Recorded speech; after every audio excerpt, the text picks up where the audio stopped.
Almost 4 decades in, 3 kids and 5 young'uns later, and she pulls a fast one on me. I've busted my chops all these years, finally seeing the light of a debt-free life and almost hitting retirement. She feeds me this line about some teaching gig in Arizona. Played the good husband, drove her deceitful self to the airport for her return on Thursday. Then a buddy of mine in Sin City for some rodeo thing sends me a snap there she is, gambling away with our family doc. Christmas is round the corner and I've been waiting to bond over a hunt with my boy and the grandkids. Now I'm torn. Go ballistic or keep my cool for the holidays. Part of me thinks, maybe play dumb, pick her up, see what else I can dig up. Not sure I've got the stomach for it, though. But blowing this up would break the kids, and that's the last thing I want. And to think she was belting out hymns on Sunday and then flying off to get cozy with the doc on Monday. I never once thought she was cheating in all the 40 years we've been together. Seriously, never even crossed my mind. The life I felt so safe in seems to be crumbling now. It's a good thing my folks aren't around to witness this mess. I might just hop on a flight tomorrow and track them down, though they'd probably be using different names. The crazy thing is, my 2 brothers are gone, and there's nobody I can spill this junk to.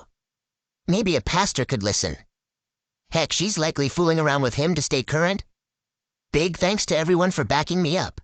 Over the past few days, I got tons of messages wanting updates. Got some solid advice too, which let me vent when I'm pretending everything's fine. Here's how it's been going down. 1, I took some time off work, and I'm at my cabin. 2, my wife's sister grabbed her from the airport on Thursday night. 3, I hired a lawyer and a private investigator that the lawyer suggested. 4, I haven't talked to my wife about those Vegas photos, and only my lawyers know about them. 5, she thinks I'm at the cabin to hunt this big buck I've been after for a couple of years, caught on my trail cameras. 6, we've chatted on the phone and texted like normal, nothing suspicious. Meanwhile, I've started digging into her trip and her life. Every time we talk, it ends with, "I love you," just like always. Here's number 7. I've been doing what my lawyer said about our money situation. Moving on to 8. The PI already told me he's confirmed she's been having an affair with the doctor for over a year. We'll find out the exact duration later on. Now 9. She didn't go to that conference in Arizona. Nope, she spent every single night she was away in Vegas. My plan is to face her once the PI wraps up his investigation. We're betting they'll meet up since I'm out of town. I'm gonna give them plenty of chances to chat before I come back. Didn't know most affairs happen in the 55 to 70 age group. I believed we had a rock-solid marriage. She seemed happy with where we were in life. And I truly thought she loved me the way I loved her. Wholeheartedly. I loved her with everything I had. It's all just so unbelievable. Each day I'm finding out things I never even thought of. Right now, I just want to figure out how many years of my life have been built on lies and why our life together wasn't enough. Why wasn't I enough? Why weren't our kids and grandkids enough? She's a stunning woman inside and out, I used to think. But now, it's clear. I'm gonna end things with a divorce. No way back to making things right. I'm not exactly sure how extreme I'll go in taking action. I'm super mad at both of them. I plan to confront the doctor and his wife together. As of now, I can't say for certain what else I'll do. I think I have to take it step by step. The first move is to gather as much info as I can before they can get their stories straight. He might just be the most recent in a line of others. Update 2. Heading back home tonight. My mother-in-law is 84 and has been alone for 12 years after her husband passed. This cheating bombshell will hit her hard. My wife's got 3 married sisters who've all been in long-term relationships. They're all coming to our place for Christmas tomorrow night. Every Christmas since my father-in-law passed away, I've been grilling steaks for them. Skipping it might make her suspicious. I thought about faking the flu and staying here, but I opted to just head home. Not going back could mess up the plan to return with my son and grandsons. I haven't confronted her yet. We've talked a bit, but mostly through texts. I'm pretty sure she has no clue right now. I gave the gate and house code to the private investigator. He brought an IT guy and managed to access her computer while she was at work. Somehow he's now getting her texts from iCloud. I'm not in touch with the PI or the lawyer daily. No idea what info he's dug up. Got a meeting scheduled with him and my attorney next Friday morning, a week from tomorrow. It's tough enough for me to hold back my anger with what I know now. Seems like I'm spending more than needed on the PI. The lawyer wants me to keep gathering evidence till I confront her. I plan to get whatever he's got next week and hopefully cut down on the payments. I usually go to my cabin the week before and after Christmas. If I can manage to hold off, she won't suspect a thing until I get back home. Heading out again on Sunday. My son and grandsons are set for a hunting trip the week before Christmas, like we do every year. Haven't laid eyes on her in almost 2 weeks. Never thought the love I had for her could turn into so much hate and disdain. The plan is to wrap up the evidence I gather next Friday after Christmas lunch. We'll be exchanging gifts with our kids and grandkids. I'll make sure she opens hers last. I'll ask her to share it with our children, then I'll take her phone and split. Next on the list is the doctor's place. I'll hand over the evidence to his wife and family. After that, I'm going to initiate a divorce on grounds of adultery. Thanks for giving me a space to share my story in real time. It's the only way I can let it out at this point. Let's see what the community has to say. Update. I made it back home from the cabin last Thursday evening. She was already there. I was dead tired from not getting any sleep, and our talk was pretty brief. On Friday night, we hosted a Christmas gathering at her place with her mom and 3 sisters. Managed to pull that off without raising suspicions. Saturday kept me out for most of the day, and after church on Sunday, I headed back to my camp. Met up with my son and oldest grandson there on Sunday night. We spent the whole week hunting, and now I'm back home tonight. Nothing planned for tomorrow. Our kids and grandkids will go to church with us on Sunday, and then they'll swing by here for Christmas lunch and gifts. I've been keeping my emotions in check. Nobody's suspected a thing given the huge situation I'm in. Have you ever thought about how I'm going to let her secret affair out? Well, I won't be confronting her on Christmas. I've got a meeting with my lawyer on Tuesday morning. My plan is to gather all the evidence he and the investigator have collected, plus the divorce papers he's prepared. I want to get my son and my 2 daughters to come over for a family meeting and drop the bomb about her affair on them, all while confronting her at the same time. Planning on doing that Tuesday night. Not totally sure yet about how I'll face the doctor and his wife, but my aim is to wreck his reputation and career using any means I can. Appreciate the support messages. Here's update number 4. We got through Christmas with my kids, grandkids, and in-laws. Come Monday morning, I went to see my pastor and laid out the situation. He arranged a meeting with me and the partner's wife. We decided to tackle this on Monday night, making them write detailed letters about the affair. I didn't let my wife say anything. I told her I knew she was in Vegas and who she was with. Instructed her to write the detailed letter. And if any contradictions popped up with the evidence I had, then reconciliation was out of the question. Tuesday morning, I met with the lawyer, got evidence, and received legal advice. Tuesday afternoon, I met the affair partner's employer and demanded they fire him. That got done today. Tuesday evening, my kids showed up, and their mom told them about what she'd done. They're in shock and hurting. My wife went back home with my daughter, and she's still there. Right now, I'm figuring out the best way to proceed. Reconciliation isn't in sight. Once I'm sure about what to do with my own marriage, I'll decide how to deal with the affair partner. She came clean about everything and answered all the specific questions I asked in her letter. Thanks for the good wishes. Talking about the update, I'll try to cover your questions. Did you ask her why? Yeah, I did ask why. Her response was that she didn't really know why. She opened up to me and the kids, saying she felt like she was hooked on something. She recognized she was ruining her own life but couldn't bring herself to stop.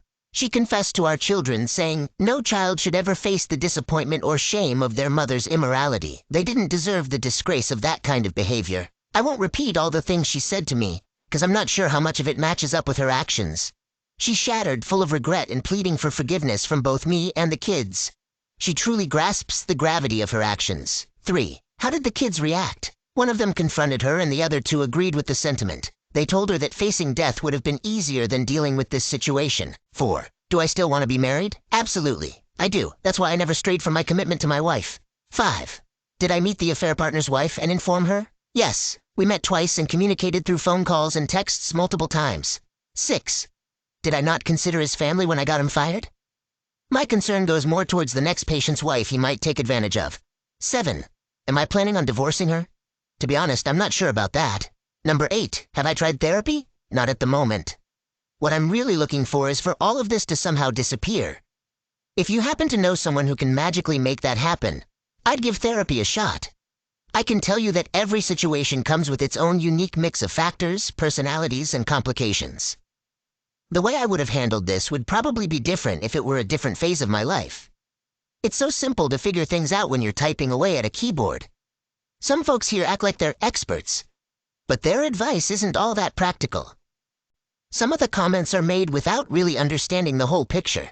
The subtleties I'm grappling with have been a source of strength, actually. There's one Redditor who's been a real goldmine of wisdom, knowledge, and encouragement. He's given me more help than I could ever properly thank him for. Funny how I've connected so deeply with an anonymous stranger. That's about all the questions I recall. But I'm gonna check out some subreddits for a bit, so feel free to ask whatever's on your mind. It's not like I've got to spend quality time with my wife. She's not even here. Oh, by the way, you might wonder why she's at my daughter's instead of with her own family. Well, her dad's passed away, and her mom's 84. I didn't want her mom dealing with all this nonsense. She is at my baby daughter and her husband's home. They have no children yet. The chance of her turning any of my children against me does not exist. But that is especially true of this little Spitfire. She is 10 years younger than her sister, and 12 years than her brother. She has spent more hours in a Deer Stand Bay boat office truck with me than we could even begin to count. She won't even let her say the true things that are bad about me, much less lies. Weekend update plans. I had a brother who was a good 14 years younger than me. He worked as a college professor and lived about 8.5 hours away from our hometown. Sadly, he passed away in a motorcycle accident back in 2017. He left behind a daughter, now 24, who's married and living in a different state from her mother. But she's brought her new baby to visit her mom and in-laws. My sister-in-law has stayed single since. Last night, I gave my sister-in-law a call to find out when my niece was heading back home. Turns out, she's spending the week with her husband's parents, who live about 40 minutes from my sister-in-law. My kids are crowding me, so I've decided to hit the road.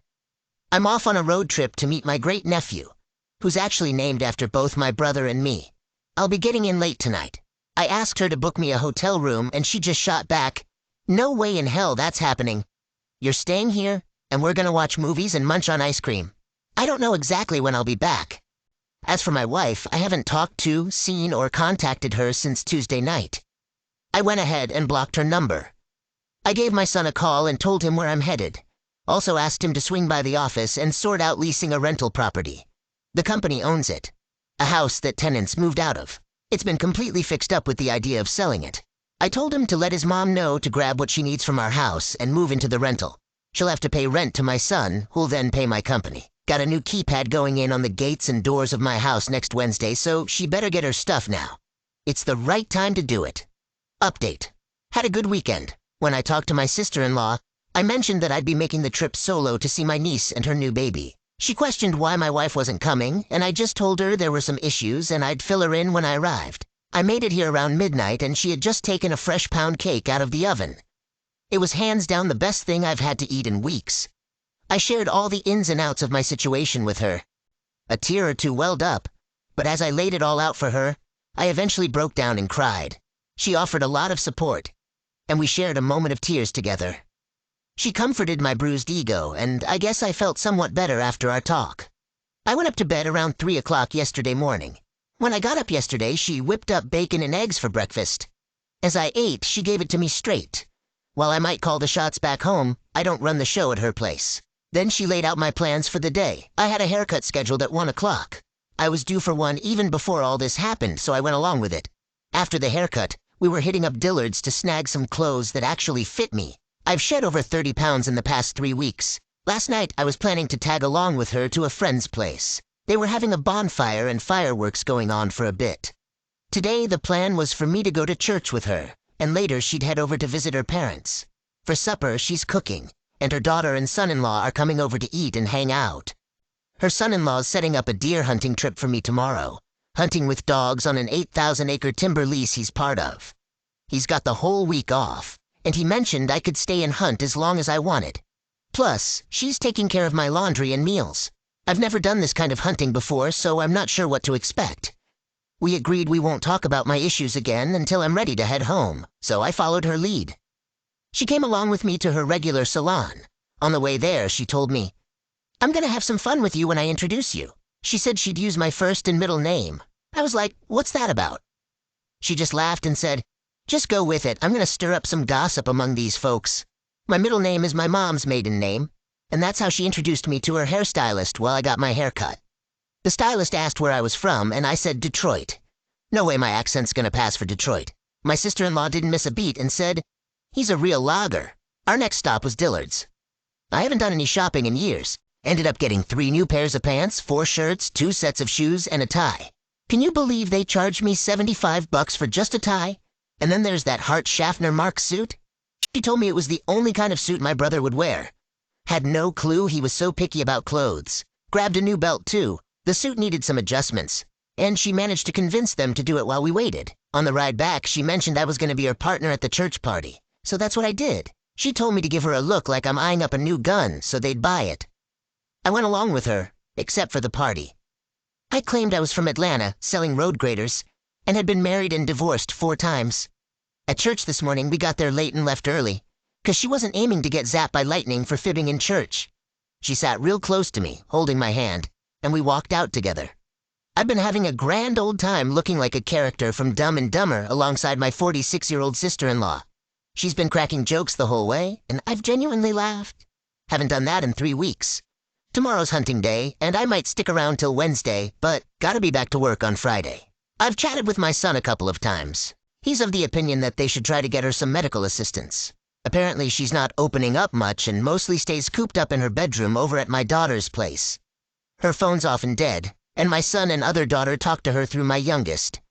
The other woman in the affair, her partner's wife, sent her a super long text where she practically threw every insult at her except the kitchen sink. As for me, I haven't had any communication with my wife. She asked where I was, and she told my daughter that she knows I'll never be able to forgive her. She doesn't blame me for not forgiving my son either. According to my daughter, she looks like she's been through hell. I still don't see a clear path to patch things up between us. But I've decided not to file for divorce until I'm absolutely certain. Some folks have suggested that I file for divorce and then backtrack if I change my mind. But that just feels like a massive waste of time, energy, and money. Once I make up my mind about divorce, that'll be it. No going back. I'm not planning on suing her affair partner unless I go for a divorce. If that's the route I take, then I'll go after him to help cover the costs of the settlement. Otherwise, I don't want his money. I've come to terms with the fact that this mess won't get sorted out soon, and life as I know it is forever changed. Started writing a journal today. Figured it helps to put my thoughts in order by jotting them down. Once again, a big thanks for your encouragement. It's been a real boost for me. Update. My wife's in the hospital now. Yesterday morning, my daughter took her to the ER. Seems she was seriously dehydrated. Test didn't look too good for her kidney function. She was acting a bit confused. So, they got her set up with an IV, and they'll be redoing some lab work today. They've also put in an order for a psychological evaluation. Word is, she'll likely be stuck in the hospital for most of the week. My son got in touch with her sisters and gave them the heads up about her hospitalization. I told them I was out of town. As far as I know, her sisters and mom have no clue about her affair. This weekend, I'm planning on having a heart-to-heart with her mom and older sister. In hindsight, should have probably done that this past Friday before I split town. So, spark plug, I'm still crashing at my sister-in-law's pad. I went hunting yesterday, but it's raining today, so I decided against heading out this morning. Last night, we chowed down on fried steak, mashed potatoes and gravy, some homemade biscuits, and topped it all off with apple cobbler and ice cream. She's got a few things to do this morning, but she's already given me a heads up to be dressed when she gets back, ready for some wandering about. Whatever that means. I told her rainy days are good for a couple of things and I ain't feeling sleepy. She shot back that our kids don't need both their folks in the hospital due to dehydration. So I'm setting off for a little stroll, I suppose. I'm actually kind of glad to be here. Talking to my buddies or dealing with work doesn't really appeal to me right now. Got my laptop, my phone, and my trusty coworker who's been by my side for 25 years. So business is ticking along as usual. He's clued in about the affair 'cause he was the one who tipped me off about that trip to Vegas. Sharing my thoughts on Reddit has been a real help for me in sorting through everything. I know you might be getting a bit weary of my posts, though. I've started writing a journal, so I can just pour my thoughts out there if you're done with my story. Still, thanks a bunch for all your messages. Many of them have really gotten me thinking and provided some guidance. My head's in a better place than it's been since I got that text with her and the affair partner, and a big part of that's because of you, onto her sister.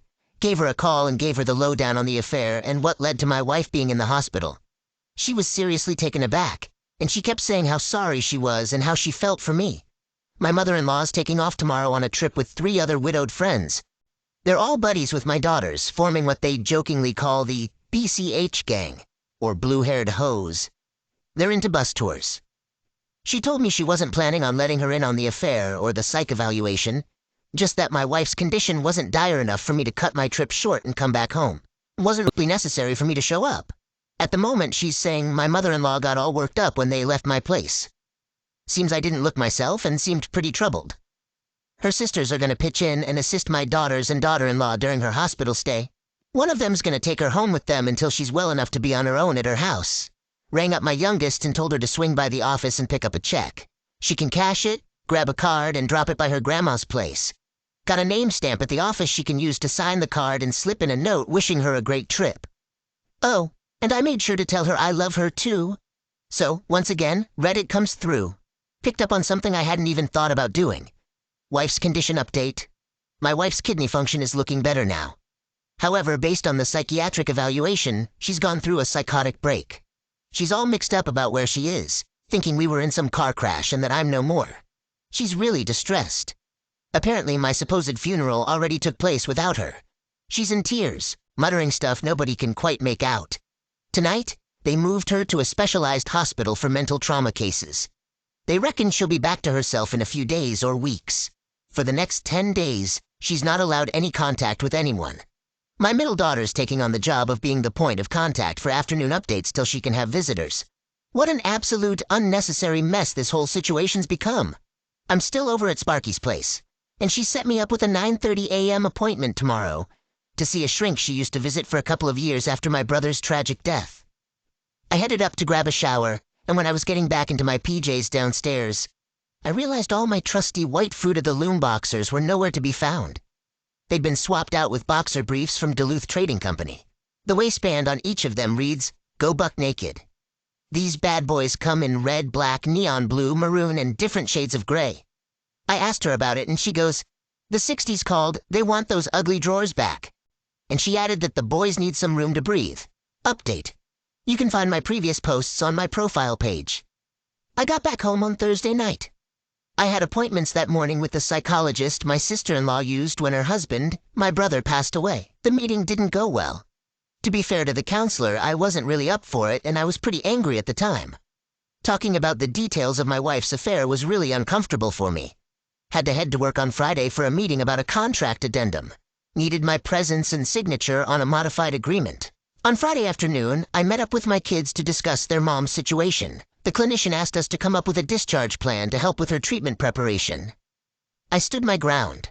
She can't come back home to live, so they should get her ready to move into a rental place. Today's update on her status showed some positive progress she made over the weekend. They're also planning sessions with her family as early as the end of this week. I told my kids I won't be joining any of those family sessions. I made it clear to them that her recovery isn't my responsibility and I won't be a part of it. They might not fully agree with my stance, but that's how I'm handling it. I did agree not to file for divorce in the next 6 months. Went to church on Sunday and sat in our usual spot, the one we've occupied for almost 40 years. None of the affair partners' family showed up, and I didn't bother asking my pastor about their status because frankly, I don't care. Met up this afternoon with a psychologist recommended by my pastor. It was a worthwhile meeting.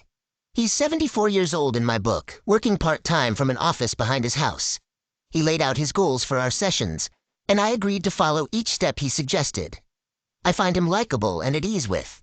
We settled on meeting every week. Got a state medical board examiner's office investigator coming over to my office on Wednesday morning. This comes after a complaint from my attorney against the affair partner. I'll have to give a sworn deposition regarding the affair. Every step I'm taking due to her affair irks me. I don't think she's pretending a mental breakdown, but it's hard for me to feel sympathetic. I think you're pretty caught up now. Here's an update. I haven't posted lately because not much has unfolded. Let me sum it up briefly. My wife is still in treatment and has agreed to stay there for 30 days. She's improving, but my kids and I agree that she needs more in-house treatment.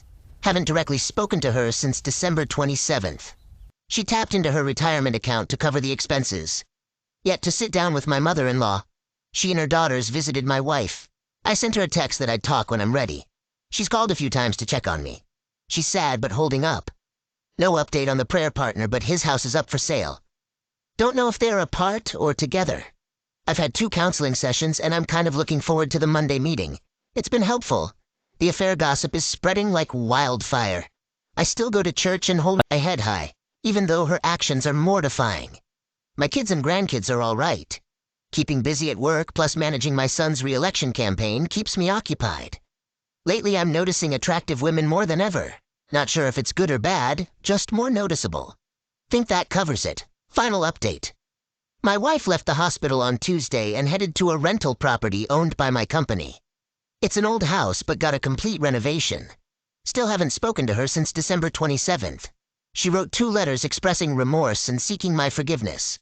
I haven't replied,